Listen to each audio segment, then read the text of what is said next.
Analyse Nasdaq 9 mai 2025, on est vendredi, donc on fait attention, c'est le dernier jour de la semaine, donc je suis sur un graphique weekly, donc c'était pour vous montrer, non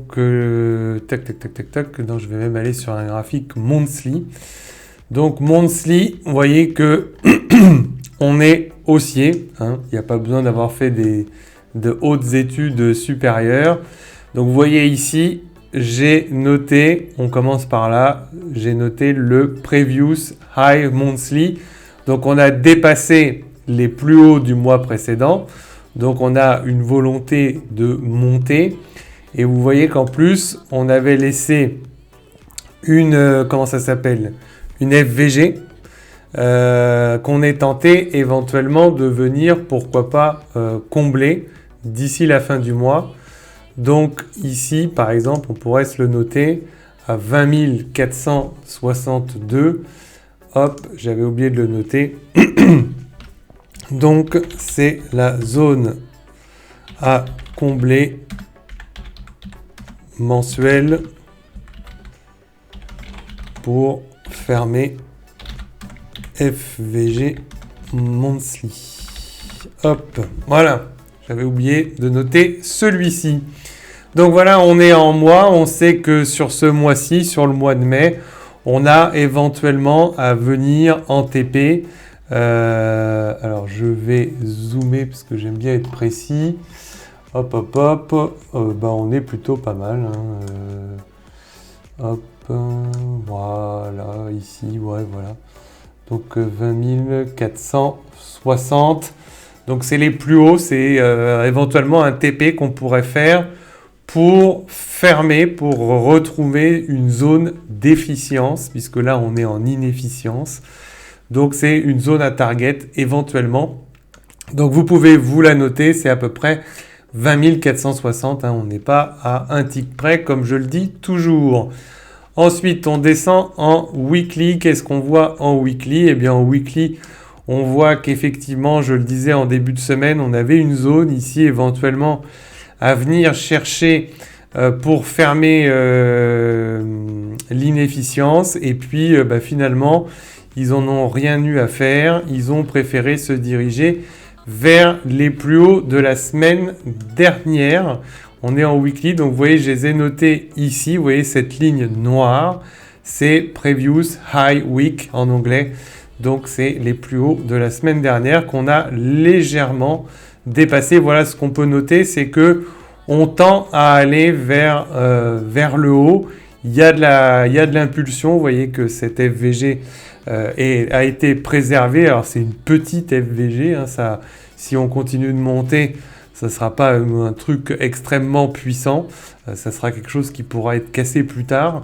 Parce qu'il n'y a pas une grosse force au niveau weekly. Je descends donc en daily. Daily, qu'est-ce qu'on remarque? On va dézoomer un petit peu. Donc en daily, ce que déjà vous pouvez vous noter, c'est les plus bas d'hier sont environ à 19 910 pour arrondir. Et les plus hauts d'hier, donc c'est cette bougie-là, la bougie du 8 mai. Donc vous voyez que les plus hauts sont à 20 338.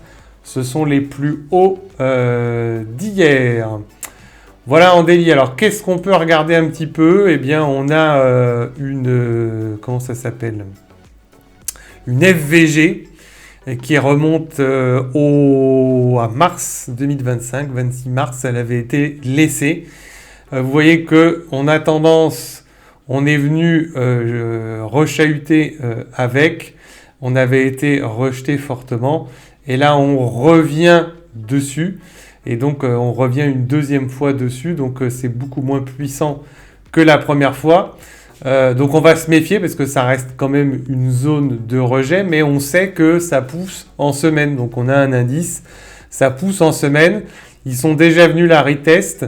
Ils peuvent, vous voyez que là ils l'ont enfoncé, ils ont fait un plus haut que la dernière fois, donc beaucoup plus haut même quand ils sont venus la retest. Donc il y a une volonté de monter. Ok, donc on descend sur le 4 heures. Hop, qu'est-ce qu'on se rend compte sur du 4 heures? Si je dézoome un petit peu, eh bien vous voyez que si on regarde en 4 heures, on a quand même une dynamique de marché qui s'est inversée, puisqu'on a des plus bas toujours plus hauts, et on a des plus hauts qui sont toujours de plus en plus hauts. On remarque quand même en 4 heures qu'on a tendance à s'affaiblir sur cette zone. Vous voyez que si je dézoome un petit peu le marché, ça rejette, ça rejette, ça rejette. Et puis là, ça n'arrive pas avec une très très grande force. Sur du 4 heures, qu'est-ce que je nous ai noté qu'on pourrait viser cet après-midi si jamais il s'énerve? On a une FVG 4 heures, donc qui est comprise entre 20 432 et au plus bas 20 358. Et les 50% de la FVG sont à 20 395, donc 20 400 à peu près. C'est des choses qu'on pourrait aller chercher cet après-midi s'ils décident de pumper. On va vérifier tout ça à l'open. Qu'est-ce que je peux vous dire d'autre? Donc previews monthly, daily, machin, etc. Nous allons passer sur un graphique 15 minutes. Et donc en 15 minutes, eh bien, on voit que Asia est haussier, d'accord? Donc hier, on était haussier, on a pumpé. Ça a retracé un petit peu cette nuit pour venir combler, vous voyez les FVG 15 minutes ici. Mais ça repousse, ça repaye. Les acheteurs n'ont pas sont pas allés plus bas que nos derniers plus bas. Donc pour l'instant, il n'y a pas vraiment tendance à vouloir repartir en arrière. La tendance n'a pas envie d'aller vers le bas. La vente, on n'est pas encore à se dire tiens, on va revendre. Donc ça peut encore pousser cet après-midi. D'accord ? Alors, j'ai noté quelque chose d'intéressant. Je vous montre ceci. Si je place un Fibo, donc je vais le mettre là, jusqu'au plus haut qu'on vient de faire là, par exemple. Vous voyez que les 50%, 61,8, donc tout à l'heure quand je l'ai tracé, on était légèrement plus bas. Donc, je modifie. Vous voyez, c'est pour ça que je vous fais des analyses plus tard. Donc voilà, on a la zone discount qu'on est venu chercher. D'ailleurs, à l'instant, il devait peut-être y avoir une annonce. Ah non, il n'y avait pas d'annonce économique. Ou peut-être à 14h, il y en avait une. C'était quoi, 13h15? Non, je ne sais pas s'il y avait une annonce économique, je n'ai pas regardé. Mais voilà, à 13h15, manipulation. Vous voyez que la zone discount que je trace tient. On est situé entre, effectivement, que je situe entre les 50 et les 60 de Fibo. On a ici éventuellement une FVG qui a été comblée en 15 minutes. Donc la liquidité a été prise, on a bien tout nettoyé. A priori, il n'y a pas de raison de retourner sur les bas de Asia. Si cette fois-ci, je vous affiche le TPO. Voici ce que j'ai noté d'intéressant.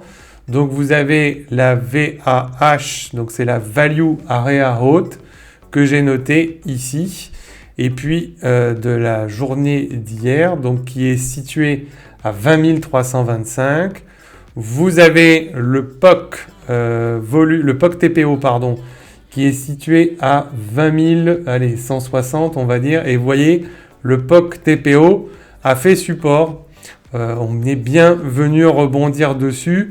Il n'y a pas de volonté d'aller enfoncer tout ça.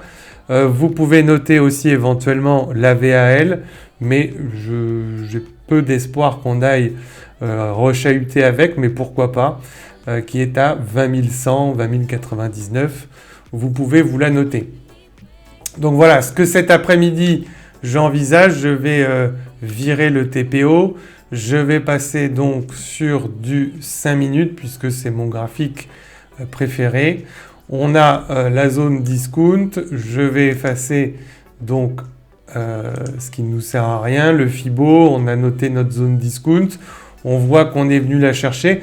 On peut éventuellement, pourquoi pas, revenir la tester à l'open. On surveillera ça. Pour moi, c'est toujours des achats, et pourquoi pas aller viser cette CB 4 heures. C'est une Fair Value Gap baissière en 4 heures. Vous voyez que la CB Daily n'a pas vraiment tendance ni de force à rejeter. Elle n'en a pas autant qu'elle en a déjà eu par le passé, en tout cas, puisque ça tente de renvoyer. Mais vous voyez que malgré les tentatives de renvoi, les acheteurs reviennent à l'attaque. Ça ne cède pas. Asia reste haussier. Donc tout ça, c'est des pièces de puzzle qui s'imbriquent les unes dans les autres et qui me tendent à dire qu'on peut aller chercher, pourquoi pas, ce CB 4 heures, voire mécher sur la zone à combler mensuelle pour fermer la FVG Monthly dont je vous ai parlé en début de live. Donc pour moi, c'est des achats sur repli, sauf si vraiment on cassait, on se retournait et on allait plus bas que les bas de Asia et éventuellement pour retourner ici. Maintenant, c'est la fin de la semaine. Je n'y crois pas vraiment. Mais bon, je ne suis pas Dieu, je n'ai pas de boule de cristal, donc on se méfie. Pour moi, des achats sur repli, tant que Asia n'a pas cédé, pour moi, il n'y a pas de raison réelle de chercher des ventes. Mais c'est plutôt des achats pour viser cette CB 4 heures. Voilà, soyez prudents. Si vous voulez nous rejoindre dans la Turtles Academy, comme d'habitude, vous avez les liens du site internet. Vous avez les liens du canal Telegram public pour ceux qui souhaitent bénéficier des bons plans en temps réel. Et puis voilà, je vous souhaite de bons trades. Soyez prudents, c'est vendredi. On va ouvrir dans la valeur du jour.